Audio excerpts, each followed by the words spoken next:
right there. Let's take a look at game number 1.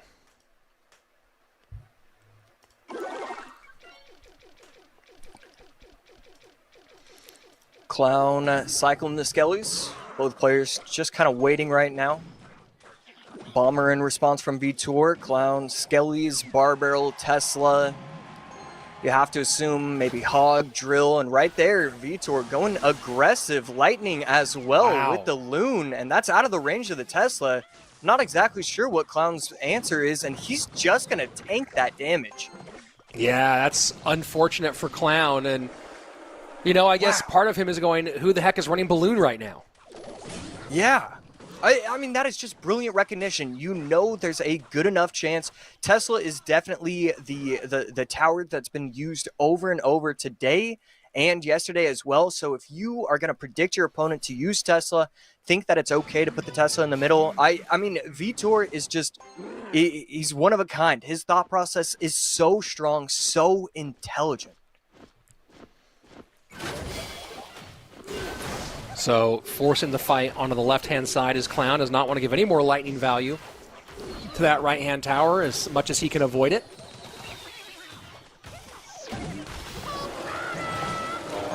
Hog in. Now, this is the other question, though, is what does VITOR have to stop Hogs as this game goes on? Was that going to end up being a loud shout into an empty room from VITOR to open up?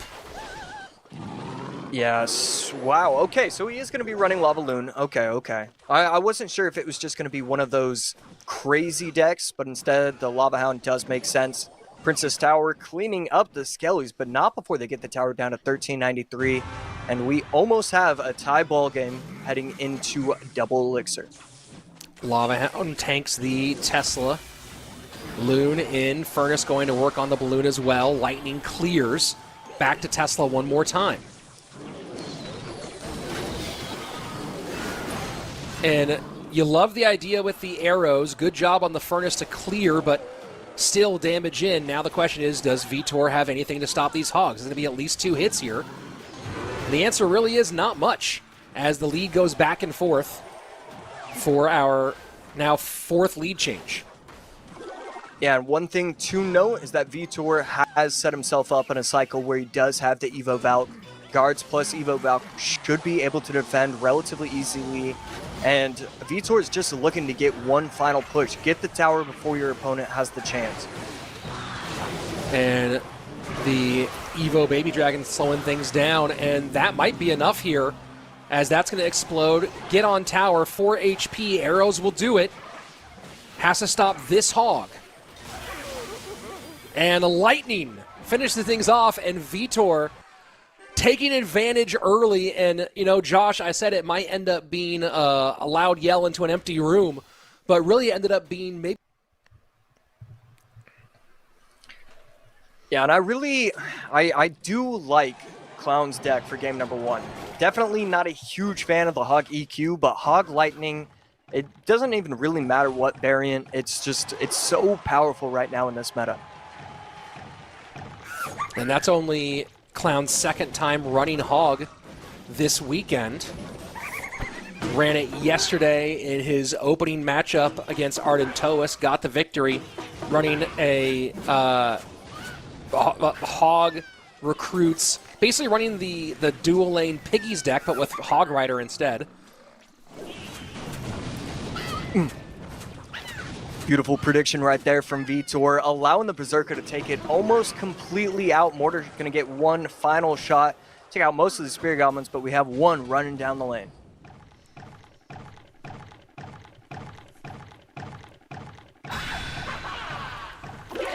And Evo Witch in response to the Skeleton King, so both of these troops taking advantage of dying skeletons. One of the more interesting mechanics that's come into the game of finding a way to turn dying skeletons into something more interesting.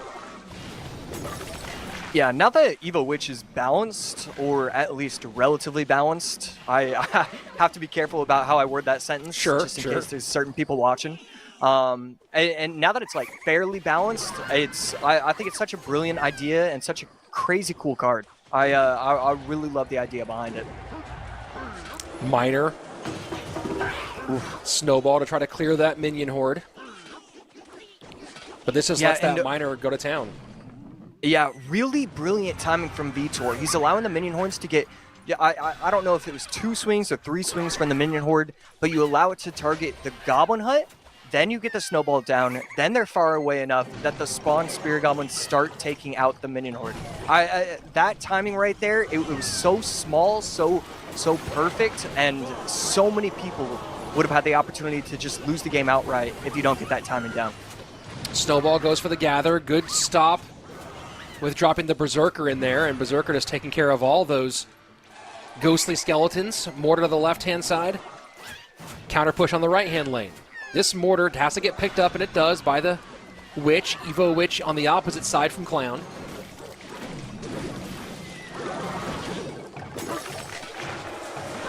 Clown did win with Mortar Skelly King, but it was a Skelly Barrel deck yesterday against Arden. Yeah, and right here, VITOR has the opportunity to lose to this deck a second time. He already lost to this deck by Wallace, and Clown maybe recognizing that, seeing that the deck pool from VITOR might struggle against it. I love the concept of stealing a deck that your opponent has lost to previously. And that's what we're seeing from Clown right there, stealing Wallace's deck, making it his own.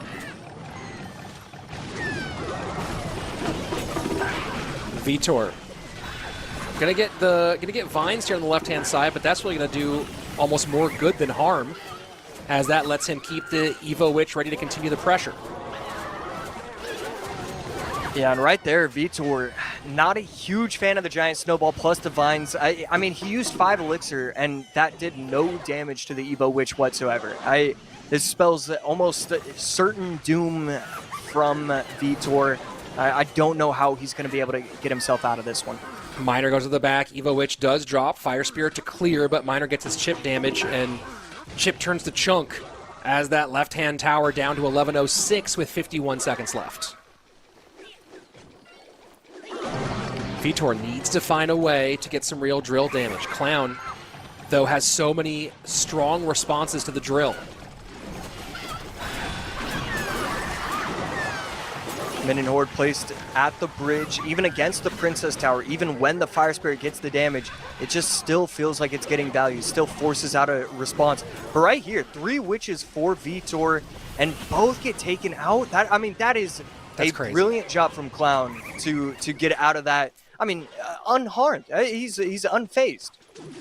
And VITOR just going to recognize the situation and regroup for game number 3. After, like, as you said, 3 witches, 2 of them Evo on the board. Yeah. And Clown able to, and that's, you have Clown having used Barb Barrel, VITOR with arrows gone, Snowball gone. So it's going to be giant Snowball from Clown.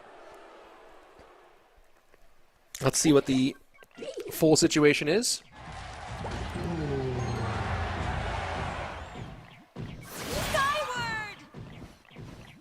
And I believe that's our first Spirit Empress of the day. Yeah, definitely not seeing a ton of Spirit Empress these days. VITOR using the Fireball as well should pop the ability as soon as it gets into the range of the Princess Tower, and that is exactly what's going to happen. So VITOR looking like he's going Royal Giant here for game number 3. I don't remember if VITOR has run RG at all this weekend. Looks like a no. For a second, I thought he activated King Tower right there, but not going to be the case. Yeah, that was close. VITOR looking like he's going to be running RG. Clown on the other side looking like a graveyard. Snowball will make sure that EWIZ doesn't get free damage. So 90 seconds away. Pretty even on the chips so far, 26-69 to 27-33. Pretty thin margins between these two.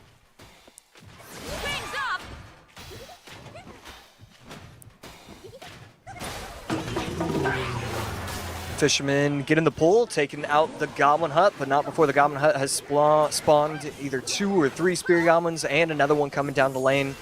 So really, the Fisherman just not really getting any value right like that. But Monk on the other side, both players just kind of cycling until double elixir. This is where it's going to start becoming the real game, and both players are going to go on offense.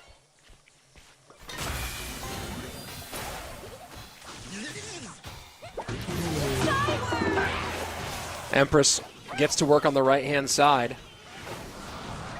Knight to the left, Fireball going to get some more chip on the right-hand side. So VITOR has both lanes going.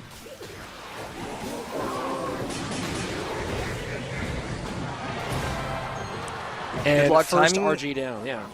Oh, and brilliant Knight. Oh, no, it's not going to work. Okay, brilliant Monk activation. That's going to allow the Bomber to take itself out. And Evo Snowball forced out.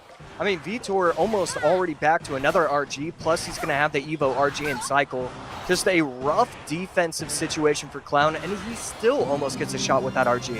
First Graveyard down for Clown. Fisherman going to work, plus some skeletons to try to defend against it. This Graveyard's going to get some good damage, though. And just like that, Clown opens up a nice lead by about 300 and change, maybe 400 now. Yeah, I'm not sure if VITOR had the opportunity to go in. Never a bad idea to reset, though. And that's going to be the direction he chooses. Monk plus E-Wiz plus RG, and then you just have the Furnace on the left trying to create havoc whenever you can. This is a great way to set up your offensive pushes. 80 seconds left. Or, yeah, 80 seconds left. Good connection on the right-hand side. Down to another RG. Furnace going to work on the left-hand side, and that was a big connection as a Fire Spirit came out, 1637. So as we go into triple elixir, Clown has some work to do. Good value from the Furnace, going to be able to clean up the entire right side. No counterattack coming in from Clown on the right side. And so 400, 300 HP difference between the two players, and Knight, Graveyard, Knight, Bridge. And will that Fisherman pull the Knight far enough? It does not. Knight's still tanking, but no longer going to pressure that right side at least. Damage, but not enough for Clown. He needs to get back around and put on some real Graveyard pressure, but that's going to be hard for him to do in a meaningful way. Here we go. Empress on the right-hand side. RG goes to the left-hand lane. Yeah, love the offensive pressure from VITOR, just trying to set up for that second RG push. Not going to happen. Instead, going to choose to go Spell Cycle, rest of game. Needs to block at the bridge, and that's exactly why we're going to see the Monk placed in that moment. Graveyard down. Giant Snowball to clear. Does a decent enough job. Logs get out there. Poison probably won't be enough. Skeletons trying to work. Can they do it? They cannot. And VITOR holds on for his World Finals dreams, winning by 268 HP and denying Clown a trip to World Finals once again. Yeah, Clown looking off into the distance, trying to figure out if there was any other thing he could have done.